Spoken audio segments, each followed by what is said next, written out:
listening to PetLifeRadio.com.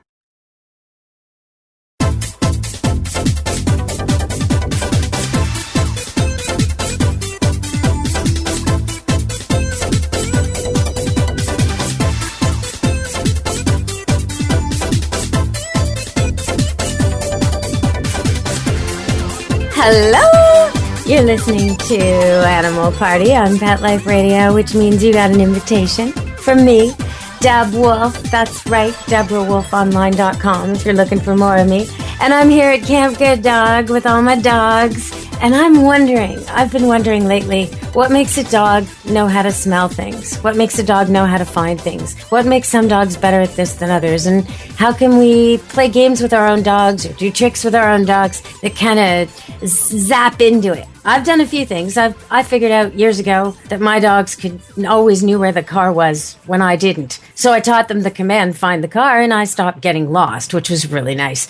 But I've not done enough with their ability to smell. I know they can smell things that would help me. I just don't know how to make use of it. Like, what if someone loses their cat or can't find their dog? How do I teach my own dogs to, smell the clothing and find the person, or smell the blanket and find the pet? This is the kind of thing I've been wondering lately, and I know who to ask. Her name is Susan Bulanda, and she's got a book out there called Scenting on the Wind, and she's trained all kinds of dogs to find just about anything, and so she knows how the dog mind works when it comes to finding stuff. Welcome to the show, Susan. Thank you. Glad to be here. Well, I'm up here in Canada, Vancouver, British Columbia, and I think are you in Maryland? Yes, I am, and it's kind of hot down here. Kind of hot down there. Well, how does the weather? Here it's always raining, not right now, but 7, 8, 9 months a year. It's pretty damp and wet. Does that make it harder for dogs to search? I think dry. My dogs seem to find stuff quicker on a sunny day. Or is that just my mood? Well, it depends. The weather definitely affects scent. It's a key factor. The weather, not just the temperature and humidity, but the wind will affect what scent is available to a dog. And really hot, dry conditions will drive the scent up. And then sometimes later in the evening when it gets cooler and a little dampness or humidity comes in, the scent will revive, if it's still there. So weather on a very, very windy day, of course, the scent is going to be blown all over the place. So it can be difficult for a dog to detect. And then the terrain is also a big factor. If you think of scent like water, scent will travel much the same way as water does in the path of least resistance. But with scent, it can cling to objects along its pathway. So sometimes you have a scent-specific dog. They may not follow the scent where a person walked or where the object is. They will go near it because that's where the scent is. Okay. Are there some types of dogs that are just no good at finding things by smell? If we've got a pug or, I don't know, maybe a beagle would be great at it. All the scent hounds and hound dogs, I imagine, are terrific at it. But is even the worst dog okay at this to bother to teach him some stuff, or not really? Well, the dog's ability to detect scent is dictated by two different things. Number one, the breed and the structure of the nose. And even though dogs like Boston Terriers and pugs can't detect scent as well as a longer nosed breed, they can still detect scent a lot better than we can. Like way, way, way, way better. So much so that it's worth teaching them? Is that what you're saying? Well, it's not worth teaching them for real jobs because they don't have that ability. But for fun stuff, right, like, teaching them to find things around the house or identify certain scents for fun, they certainly enjoy doing it. I mean, you have to consider that a dog's primary means of identifying things is through scent. That's their world, more than sight and almost as much, if not more, than hearing. So the little guys that don't have the ability to detect the minuscule residual scent that a working dog would have to do would certainly enjoy and really get into scent games. So, right. this is mentally, this is what they're all about. Okay, I get that. I understand that. So, what can we do with our dogs at home that is fun but maybe has an application? Like, I think of how many times people are missing their pet cat. They want to get their dog, and the dog probably can smell where the cat went. He just doesn't know that that's exactly what they're searching for, right? How do they make that connection? Well, that is teaching the dog to identify and follow a particular scent, which would be scent-specific work. That is something that the average pet owner is probably not equipped to do. It's more of a working dog job, and you don't want to risk not finding your cat because your dog isn't trained properly. But or you know what I worry about is that the dog might misunderstand the command and begin to hunt and track and treat the cat as prey. And then you go out one day and the dog who always loved the cat, brings it home dead. Like, that's not what you want. Because there's a fine line between this, isn't there? This scenting to find, but not actually bring home the animal, not actually kill it. Because it's sort of like retrievers. Retrievers often use their nose to find what they're looking for, and then flush it out, and then it gets killed, and then they bring it back. Okay, we're going to come back. We're going to go to break, and we're going to come back with Susan Bulanda, and she's going to explain to us how the dog mind works when it comes to all this. I mean, it is a prey drive, this scenting thing. But these dogs who are the best smellers, well, they obviously don't kill the wounded person they find. They obviously don't kill the animal they're searching for or attack the drugs they're supposed to find or the ammunition. So somehow we're getting these dogs with a massive prey drive, and we're sort of stopping it halfway. It's very, very peculiar. All right, so stay tuned. We'll find out more about what you can do with your dog at home to capitalize on his great sense of smell. And maybe there is a way he can help find that cat after all. Maybe there's a way, I don't know, maybe not. Stay tuned to Animal Party on Pet Life Radio. Don't leave this party before it's over, because the best is yet to come. Only losers leave the party early anyway. Party on. Back in a few. Pet Life Radio, the #1 pet radio network on the planet, joins forces with iHeartRadio to put the power of your pets in your pocket. Awesome! Download the iHeartRadio app and rock Pet Life Radio on your phone, on your tablet, on your Xbox, in your car. Pet talk, pet tunes, and fun pet times. Pet Life Radio and iHeartRadio. Positively Possum. It's dinner time in America, where more pet parents trust PetSmart for natural and expert-recommended foods than any place else. And now, we've added more than 100 new varieties to our already wide selection of your favorite brands, like Simply Nourish, Authority, Wellness, Science Diet, and more. Do what's best for your pet. At PetSmart, happiness in store.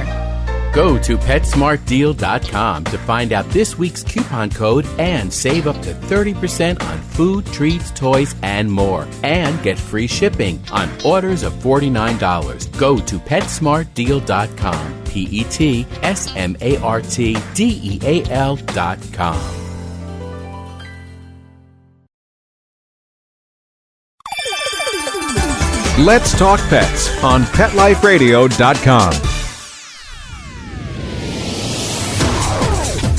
You're inside the VIP room with the hottest party in town.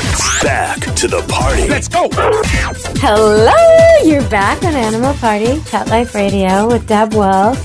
And DeborahWolfOnline.com is where to find me.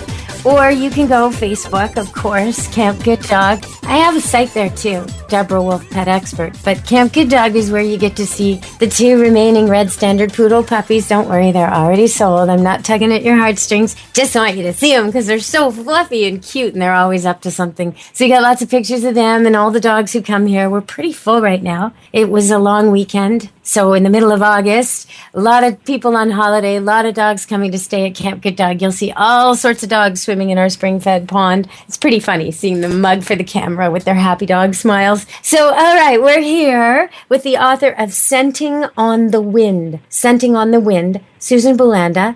And she's written other books as well. But this one really is technical and explains exactly how this works, the searching patterns and how to train them to do the different things. So if you're serious about training a dog to scent, then you should pick up this book. It's very, very technical, and it's what you need. Exactly. It's like a guide. It's almost like a military guide of maneuvers. It doesn't read like most dog books. So, Susan, what can we do at home with our dogs? Can we continue that conversation a little bit? Well, the thing that is useful is to train the dog to find things like your keys, or if you lose a glove, or you drop something in the yard, whatever, and you can teach them to locate these objects. Oh, you can do it. The cell phone, the children's eyeglasses. Oh, yes, I'm getting it. Yep. And you can do it one of two ways. You can teach them to identify the object itself, because everything has a scent picture, or you can teach them to follow your footsteps to retrace where you were so that you could hopefully find the object. So those are two ways you can do it. Okay, this is too exciting. I don't know about the retracing, because maybe I left, or she left her eyeglasses 3 days ago, or, so I don't know about the retracing, how direct our path of loss would be. But what about training? Do I just set out the object and, hide it in a visible way, tell the dog to find it on leash, make it sit when it finds it, and sort of practice that till the dog does it automatically? Is that kind of, because that's how a dog trainer brain sort of seizes on this. Maybe that's the way to go. No? Well, again, Close? You can teach the dog to sit by the object, certainly, or give some other signal. Some people like the dog to lie down. In search and rescue for air scent work, we teach the dog to come back and lead us to the object. There's a number of different ways of doing it, but the best way, the simplest, easiest way for a pet owner to train a dog is to click the dog, use clicker training, and when the dog goes by the object, you place the object out somewhere, and the dog goes by the object, you click them. And when they reliably go to that object, then you can put a command to it. Now, that's no different than teaching a dog to touch a target stick. The object becomes the target. Okay, so and if you weren't clicker training, you would just praise your dog. Every time you walk by your cell phone, or if it's your kid's eyeglasses or something, your keys are a big one. Walks by your keys, you say, good dog, good dog. When he starts to hang out at your keys, you say, keys, good dog, good dog. And then maybe you introduce the find my keys, and you actually leash walk him over to them, make him sit, so he gets the idea that he's actually supposed to find them and flag them. Is that how that would work? With a treat maybe at the end of the sequence? Yep. That's one way of doing it. I mean, there's more than one way of doing it, because different dogs respond to different types of training. See, the key is communicating to the dog what you want. That's the issue. It doesn't matter what it is you want. As long as you can communicate that to the dog will learn. And people usually cannot say, good dog, that's it, fast enough. That's where the clicker is better, because it pinpoints exactly what it is you want the dog to find. And then the dog learns, oh, this is what you want me to find. It just makes it easier. But you can do it without the clicker, but it just is much easier for the dog if they are clicker trained and you use the clicker for that training. And then once they know to go to that object, then you can put a command to it, and then you can teach them to give you a signal. But you should never try to teach them to identify the object, go to the object, and give a signal all in one session. It has to be that would be a lot. Yeah, it has to be broken down into parts, because it's difficult for people to learn 3 things at once, let alone a dog, when you don't have the benefit of a language to tell them what they're doing. So, I once went traveling, and this has nothing to do with scenting, but it has to do with the different styles of learning and different dogs. I was once traveling. I was doing, I think, 5 cities in 4 days, dog show every day. I'd get on stage. People would show me their bad dogs. They'd won contests, and they'd come up on stage, and dog would pull the person or jump up or whatever, and I'd train that dog. But I also brought a couple of my own personal dogs and a couple of my customers to demonstrate some really fancy, like we did a line dance to Rambling Man and a couple of really fancy stuff just for the show of it. Anyway, one of these dogs, Mitzi, a border collie, what I would call a barkaholic, a rescue dog that people had adopted. And when they first called me, she was a year or two, and she was herding them, wrapping the leash around their legs and chasing them when they tried to walk her. And she was literally pulling the hair off their cats. So they had many, many problems with her. And within a half an hour of meeting her, I knew she was just an incredible work dog. Anyhow, Mitzi was bored on tour. So we would sit in the motel room, and I would try and come up with new tricks for Mitzi, right? And I got her to fetch the remote and different things. So she already knew go get really, really well. So one day I placed like 3 or 4 things in front of her and would say, go get. And a couple of the things she already knew, ball, bone, but a couple of the things she didn't. And within 10, 15 minutes, she knew 2 new objects. So that's a border collie brain though, right? And right. That's a dog that I could then say, go get the phone, and she'd just find it. The search part wouldn't even need to be taught because she's already looking for it. That's a border collie brain. A retriever might work better the other way we described, where you leash walk it and you break it into 3 steps. A beagle is probably going to work better with a smell, I think. How would you do this kind of training with a scent dog, with a dog that's really food motivated, nose to the ground? Well, it really, again, the clicker training works with all types of dogs. Mm-hmm. I've trained many breeds of dogs, and for example, when I had my Havanese, which at that time was a very rare breed of dog, I taught her to detect toxic mold. And she was a wonderful little mold dog, and it's not something the breed was bred to do. But the clicker training, it was a breeze to train her. The same way with the border collies, my Beauceron, my Russell Terrier, my cat, and my birds. I do that with all of them. Oh, that's cool. It's cool to see a trained cat. I love seeing trained cats. Well, it's really easy to do it with the clicker. That's why I'm really, for pet owners that don't have a lot of experience or understanding, it's probably the one method that reaches the most dogs. And the timing, of course, you have to know, get a book or attend a class on how to do clicker training, but applying it to this is probably easy. And, they have what's called nose work, which is a fairly new sport, and they train the dogs to look for scents like vanilla, cinnamon, that kind of stuff. And it's really, for a dog, it's a piece of cake. It's a walk in the park. Yes. Oh, yeah. And you know what? I think from what you said today, I think I could adapt my technique that I use, and it's on my DVD, it's on my video. I think it's even on a free YouTube clip if people want to look it up.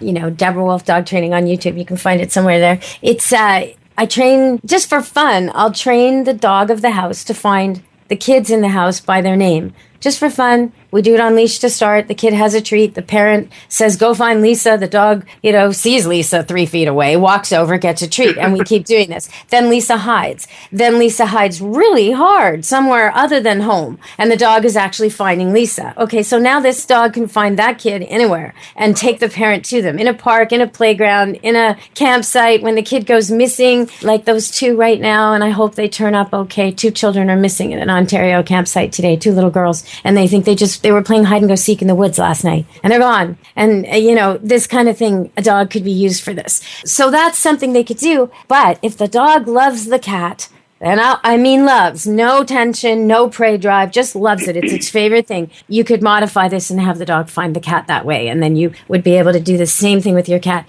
Okay, so we're going to go for one more commercial break and come back. When we come back, Susan, I want to ask you, I'm amazed, I think a lot of my listeners are amazed by the idea that a dog can smell if someone has cancer or if they're epileptic or if they're having a seizure. And I don't know how that all works. So I'd like to ask you, what's the difference between that and this? And we'll be back on Animal Party, Pet Life Radio. Stay tuned.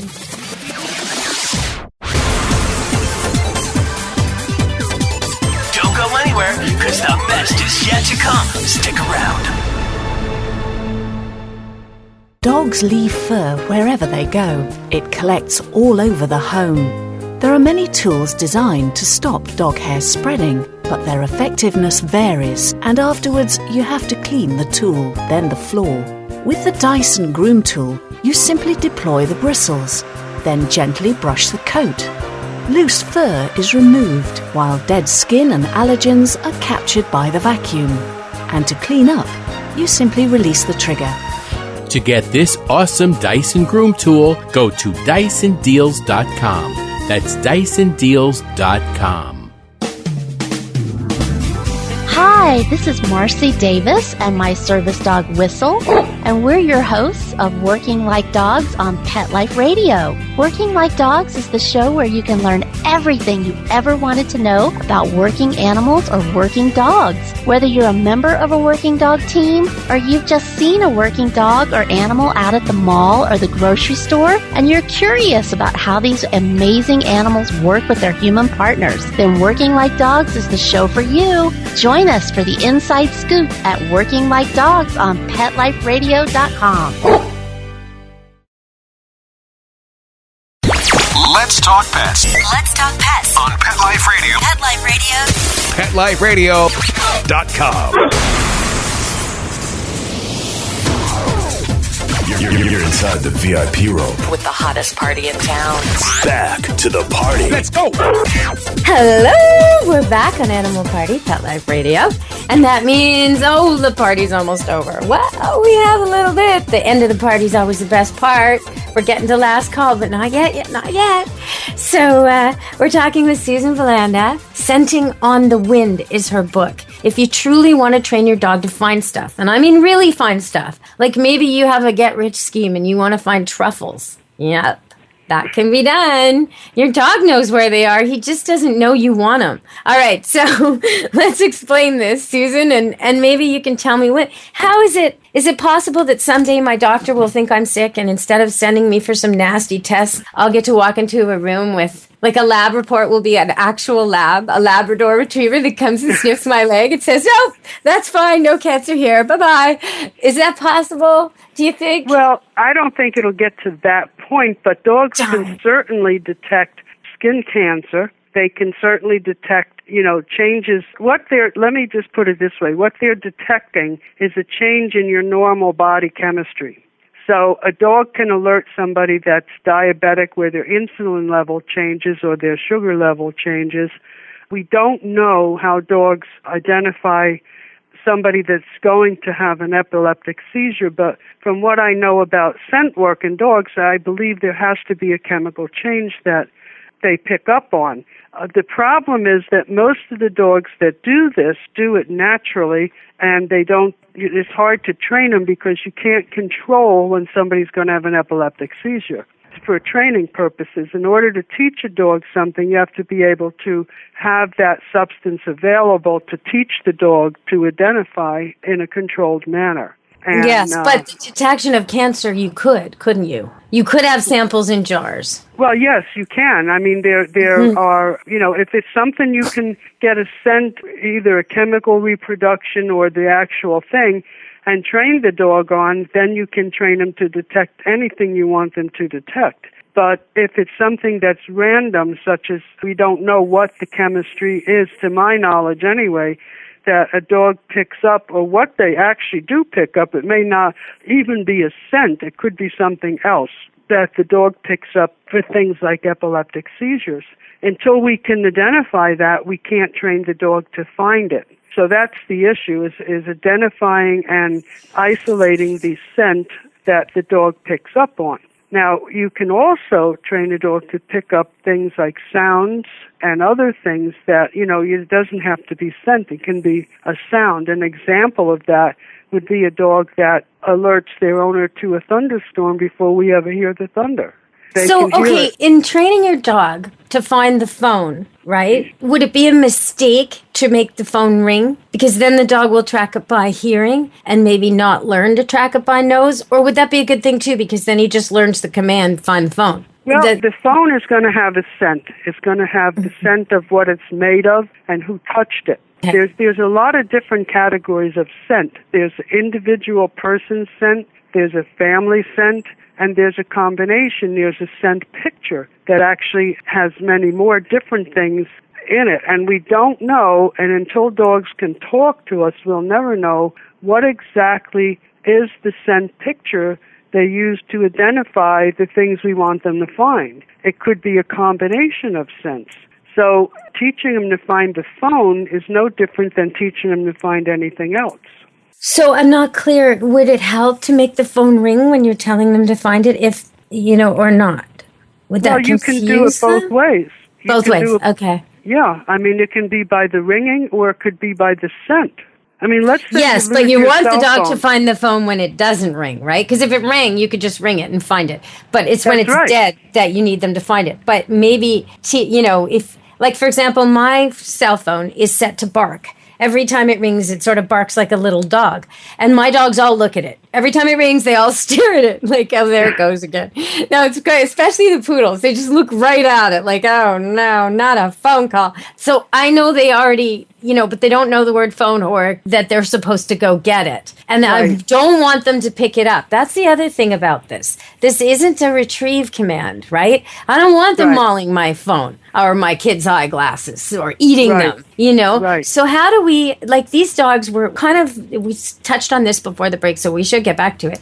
We're kind of harnessing dogs with a high prey drive when you're picking working ones, right? Because they got to go. They got to never give up and find and look and look and look and look. Okay, and really, really want to find the thing. But then they don't kill it and they don't catch it and they don't eat it. So how's that work? That's got to be hard. That gets into, professional working dog training. And that's a process that you have to do. And one of the big issues that search and rescue people have, as well as other working dog people that work outdoors, is teaching the dog not to do what we call crittering. And that is forgetting the object of their search and going after an animal or something else. I mean, many dogs fail to pass as working dogs because they can't resist the urge to go after something else. And that's, for instance, a good retriever will make an excellent search dog. But if they're too birdy, their instincts may make them prefer to find birds than people. Yes. And I know those dogs. The English setters, the Brittany Spaniels, the Irish setters, they see a bird and it's like their brain goes off and their legs go on and good luck to you. Right, but you want that drive that makes them birdie, but not to the point where they're birdie. So this is why, when you talk about search and rescue or other types of working dogs like bomb, drugs, that kind of stuff, it's really, the key thing is knowing how to pick the right dog. And even that's not an exact science. And many times, myself included, have tried to train dogs for search and rescue and they didn't make it and they wash out of the program. And then I put them up for adoption. They make wonderful dogs because they're very well trained, but they just can't do the work that we want them to do. And believe it or not, some dogs have no interest in doing that. So you get the dog who doesn't care whether he finds people or not, or the dog who doesn't have an interest in finding drugs. I mean, it's a very complex set of requirements that enables the dog to be a successful working dog. And they do have likes you know what? dislikes. I think of how many people in the general population are really capable of being a police officer or a first responder. Really, that's what they are, right? I mean, that's exceptional. It's not every German Shepherd or every Golden Retriever can walk for the blind. No, it's exceptional. Well, it is, and you have to realize the handler is the other half of the team. And the dog can only tell you if they're scent or not scent, or if there's an object or not. It's up to the handler to know how to use the dog, where to use the dog, and to interpret what the dog's telling them. So it takes more training for the handler to become qualified than it really does for the dog. The dogs are probably the easier half of the team to train. So if people already have a dog that knows go get, but go get means, go get the ball and they bring the ball in their mouth, they should introduce all the words need to be different, because otherwise your dog is going to pick up what you're searching for. So forget about those truffles. Forget about whatever it is you were trying to find because it's destroyed, and that your phone, your eyeglasses, your keys, whatever, their mouth, they're goobery, they're disgusting, So instead come up with something else. And I can see off being a big problem with this, switching off. So let's say someone has a really keen little dog, maybe a Jack Russell Terrier or a Parsons Terrier. Let's just say say, and they train their dog to find their keys. And maybe they make the mistake of thinking, you know what, I'll get him to bark when he finds something. Okay, so now the dog is constantly finding the keys and barking when they don't even want him to. So there's some mistakes I can see happening with this training where you really got to be careful that it's always when you ask. You don't reward him for finding him later on once he's trained for no reason at all, right? And don't pick a noisy, rude signal, right? Don't have your dog jump up on you when he finds something. Wouldn't you say, Sue? Well, it all depends. I mean, we do train our dogs to have physical contacts. When a dog has an alert or an indication, there's different terms. People use different terms for that. But when the dog finds the object, comes back to tell you about it, we usually let the dog pick the signal. Because really? Yes, because if the dog picks the signal, he's going to do it reliably. Now, keep in mind that working dogs can be out there for 6 or 8 hours, and they're tired. So if you ask them to sit by the person they find and bark for 15 or 20 minutes till you get there, they may not do that because they're tired.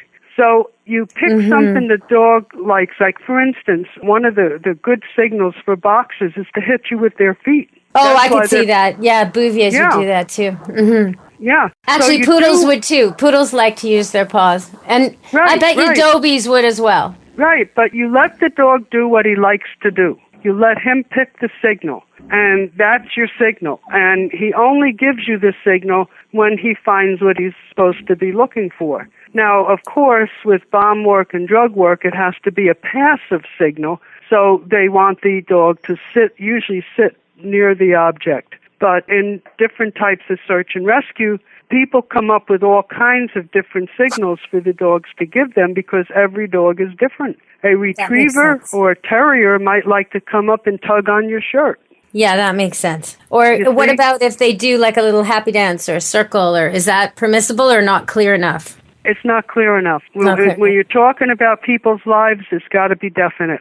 Yeah, and that would be one that would come very natural to the dog, wouldn't it? Right.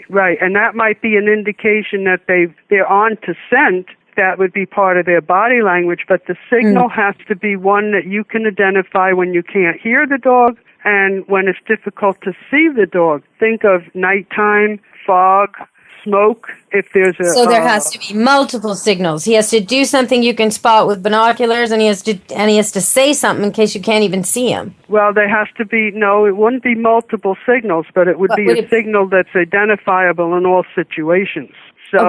So what is that? What's a signal like that? I'm not understanding. If it's dark and noisy. It could be anything the dog will do, but it's only done under those circumstances and it's done consistently, such as the dog may come and sit in front of you and bark.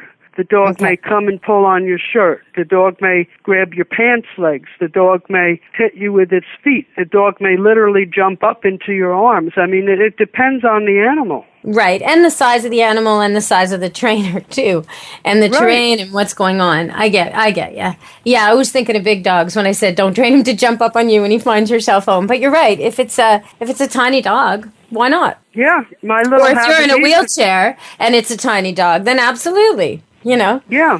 I mean, my little Havanese was 9.5 pounds, and she would come up and hit my ankle with her front feet, and that was her signal. So how come you've got a Parsons and a Havanese? Where's your, your Beagle Bloodhound? Why don't you have any scent dogs kicking around the house? Well, I did. Right now, I mean, my Beauceron was actually, I cross-trained my search dogs, and they did multiple disciplines, and I used Beauceron and Border Collies primarily. And my Havanese was my midlife crisis lap dog, but decided to train her to do some work anyway, and she turned out to be a fantastic little scent dog. So the lesson there is it's all about the trainer. That's the lesson on that one. If you can train a Havanese to follow scent like a smart, prove everybody I'm the smartest creature in the planet Border Collie, then wow. That's pretty incredible. Because Havanese, they're pretty laid back. I mean, they're not exactly workaholics, are they? Well, they're very good little dogs, and they're very smart. They were actually originally used as trick dogs. So they have keen little minds, and she was a riot to watch her work because she had the attitude of, I am not little, I am not cute, I'm working and don't try to play with me. Oh, funny. Now, Havanese, they became popular maybe 15 years ago. I think they were sort of the dog of choice for families with allergies and asthma for a little while there, but I don't think they're strictly as hypoallergenic as the poodle. Correct me if I'm wrong on that. Are they sort of almost? Well, Havanese, the problem with the Havanese is they have a very, very long, silky coat that mats very easily. And if you're not interested in caring for that or keeping them shaved, which is what I did with my dog, they can be a little more difficult to groom than, say, a Parsons Russell Terrier. No dog is allergy-free because it's not the hair that people are allergic to, it's the dander, and all dogs have dander. Well, and sometimes the breath. There are people who are not allergic to dogs but are allergic to poodle breath, which is kind of an odd little thing. So if you truly suffer from allergies or asthma in your family and you're worried, some animals make you react and some don't, then make sure before you get a pet, you actually spend a good load of time. Maybe if you've got a little boy, take his shirt off. Get a lot of contact with the adult version of the pet you want to adopt. Because you might not be allergic to the puppies or the kittens. That's kind of an easy go there. But the adult version of the thing you want to adopt, take care of someone's or go visit a breeder or go visit a shelter, but spend the time because you don't want to get the dog, fall in love with it, have it 8-9 months, and then discover you can't keep it because it's making you sick. So check that out. It's very person specific. You can also get tests from an allergist. Oh, that's true too, yes. To see and if you're allergic. Treatments. The other thing is if you are having trouble with your pet, there are all kinds of new treatments, as well as the old style, which is sort of based on homeopathy, where you have the injections. The old style traditional medicine took on the homeopathic philosophy for these allergy injections, where you get the thing you're allergic to injected in you over and over and over again for a few years, and then you stop reacting. But there's a new kind of treatment where you can actually collect the hair of the exact pet you're working on and bring it to your treatment, and they'll make it specific to that. So I've had tremendous results with that because I used to be horribly allergic to cherry trees. And I live in an area where it's like the tree of choice for everybody, these ornamental cherry trees. They're pink and beautiful, and they bloom in March. And March 22nd is the Cherry Tree Festival every year. And it used to be by then I was in bed. I used to be off radio for weeks. I couldn't breathe. I couldn't, just finish a sentence without coughing. It was so bad. And I got these treatments. I actually cut branches and took them in with me in a Ziploc bag and said, this, I hate this. And she figured out I was allergic to other trees too that bloomed around the same time. Gave me this massive, treatment a few times, and I'm over it. So if anybody's looking for that, that's thewayoflaura.com. You can connect with her and the people like her through there. She's a nurse who does this work. But there's lots of ways around it. If you do have a pet you've become allergic to, don't give up. The doctors now say for kids who are allergic, the best thing, or for kids in general, the best thing is to have more than one pet in the home from ages 0 to 8. And that's the most likely way they won't develop long-term and chronic and terrible respiratory and allergic problems throughout their lives. So the thinking kind of reversed. It used to be, if you've got allergies, get rid of the pet. Well, that's reversed. So I don't want people thinking we're suggesting that pets aren't good for allergies. It's the opposite thinking nowadays. But I want to talk just a little more about scenting. We're going to have to go soon. Scenting on the Wind is Susan Bulanda's book. And if you really want to train your dog to find stuff, it's better than one of those cheapo metal detectors. You can find stuff that very specific things, very cool. Make use of that dog nose or just have some fun with it. Check out her book, Scenting on the Wind. And you can also see Find My Car, my training video clip. It's free on YouTube, Deborah Wolf, if you want to see how to train a dog to just find the car so you don't get lost anymore. I used to go for these big, long walks with a whole group of dogs. I was a dog walker before I owned Camp Good Dog. And I would sometimes get lost. And I knew the dogs knew where the car was. But they didn't know that that's what I was looking for. I just knew there was this disconnect, So once I trained them to find the car, my life got easier. And yours will too if you train your dog to find things by scent. So, okay, so what would you like to leave them with, Susan? What do you think they need to know about their dog and scenting? Well, if scenting is too much for a person to work with, and not everybody can, and not every dog wants to, I think the most important thing is to find something your dog likes to do. It is the most boring life to sit around the house all day and have nothing to do. And I think that's one of the biggest problems, causes of behavior problems that we have with our animals, dogs and cats, birds as well. So if, scenting is a fun thing, but it takes time. Easier to do would be to teach your dog to do some what I call silly dog tricks. Say your prayers, roll over, the standard stuff. At least do something with your dog. And, of course, they're going to love scent work, but if it's not possible, do something. And I think that's the most important message.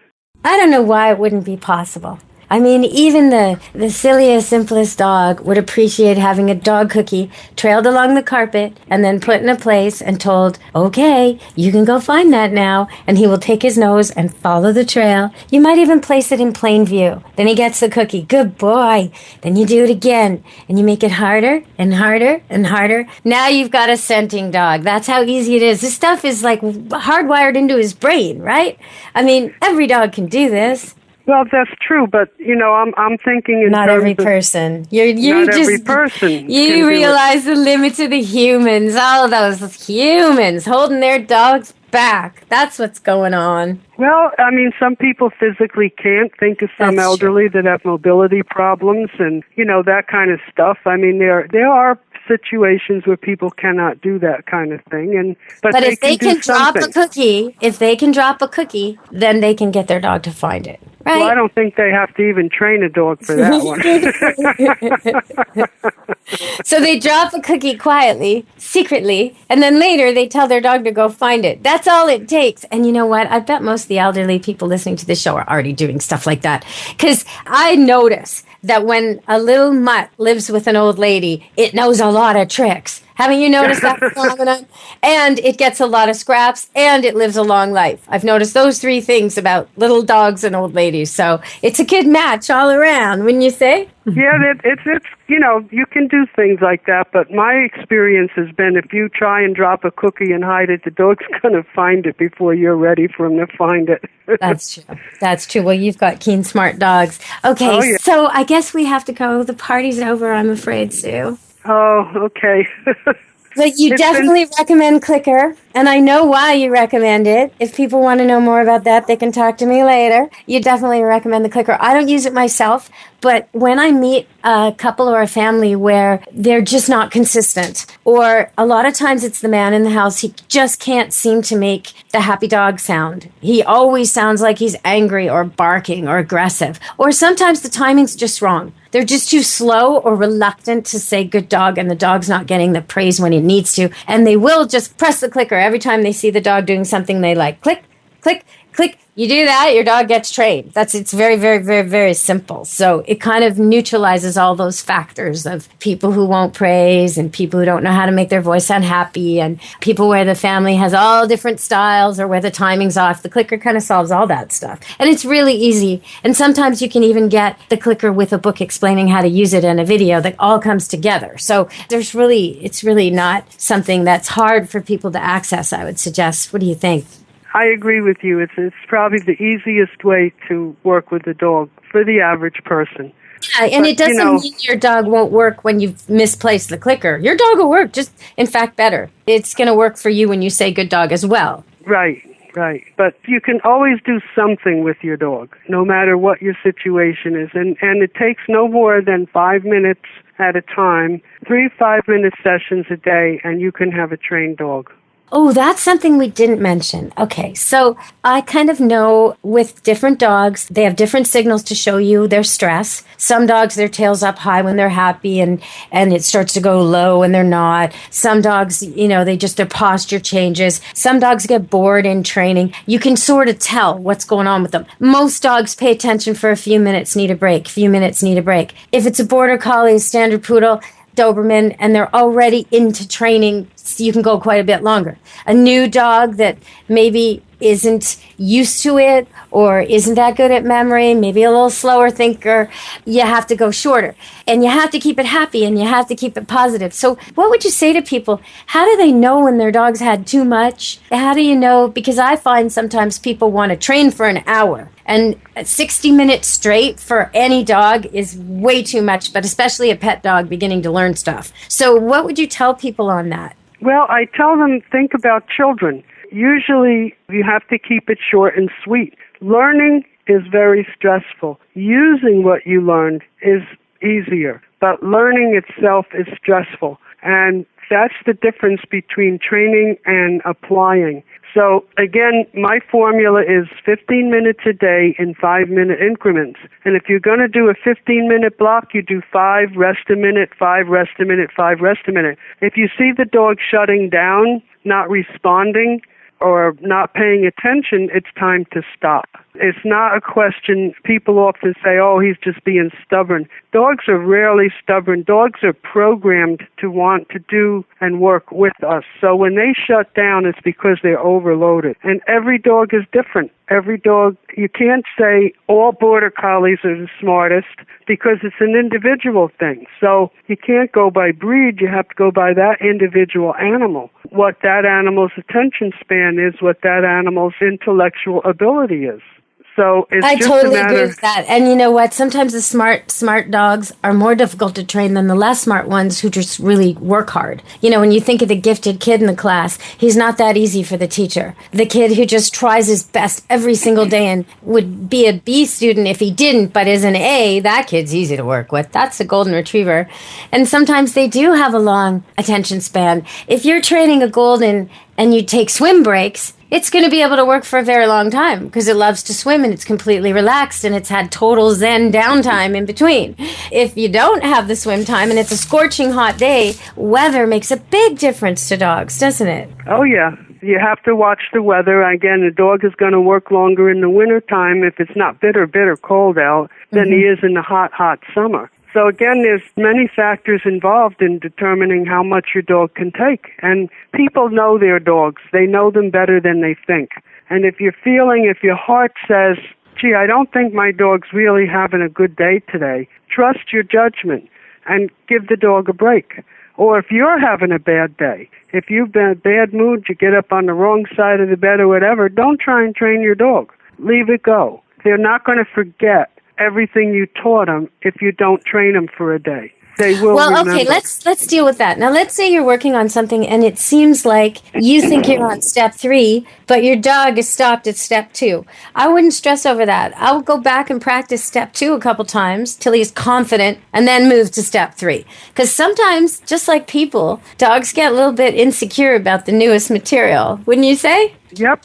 If you're not progressing at step 2, go back to step 1. And, you know, it's not a question of failing. It's a question of teaching well. And this is, you know, these are the misconceptions people have. They say, oh, the dog just doesn't want to do it, or he's too stupid, or, you know, whatever. And it just could be that the concept you're trying to teach the dog, or you're trying to teach him too much at once, or he's not having a good day. Dogs hide when they don't feel well. It could be the dog just has a little upset stomach that day. Well, you know what? This makes me remember that movie. Oh, what was it called? Best in Show, where there were these 2 neurotic people. And no matter what they did, their dog was not going to place because their energy, their anxiety, their wish for it to succeed, them bickering about it, just threw the dog totally off. And I think sometimes the person's too invested. You know, I want my dog to get this. I want my dog to show how good he is. And that just, forget it. Someone else walks in and your dog is going to do the trick for that person because that person's relaxed. Right, you know? Right, absolutely.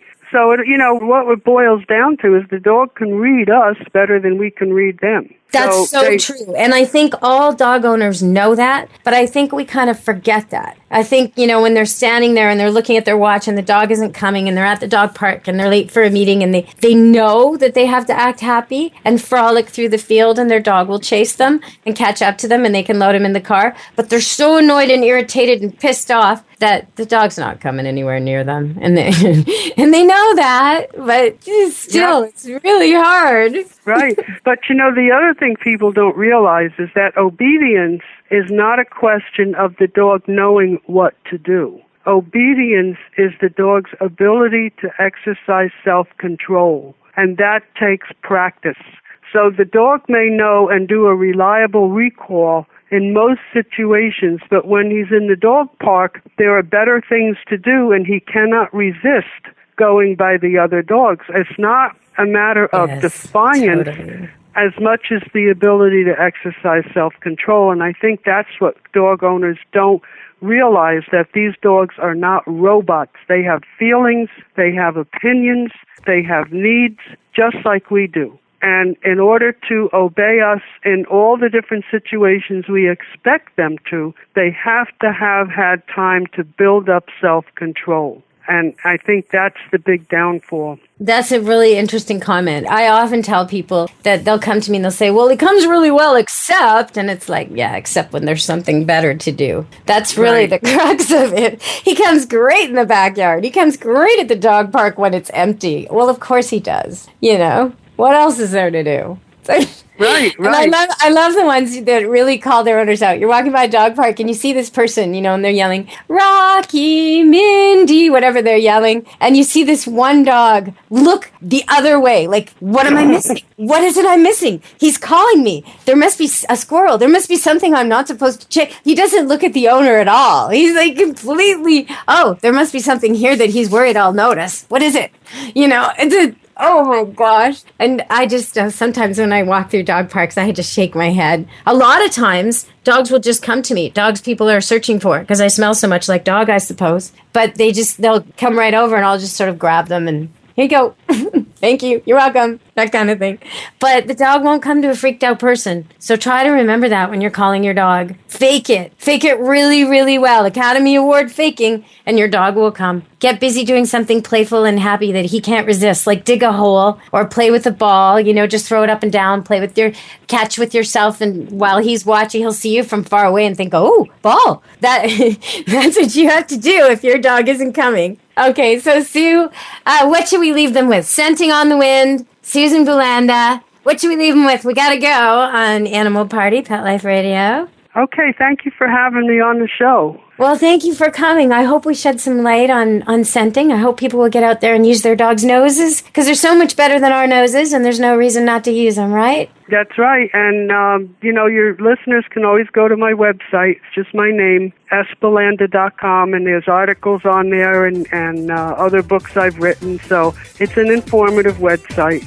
And you're welcome to check it out. I'll put those links up, so if you want to find Susan Bulanda's website, you don't have to remember how to spell it. Just click on the link, and you can get there and find Scenting on the Wind, or you can go to DeborahWolfOnline.com, or Camp Good Dog Facebook, or Deborah Wolf Pet Expert Facebook. You can find me all over the place, and I will be back again soon on Animal Party, Pet Life Radio. Come back to the party. Until then, be good to your animals. Let's Talk Pets, every week on demand, only on PetLifeRadio.com.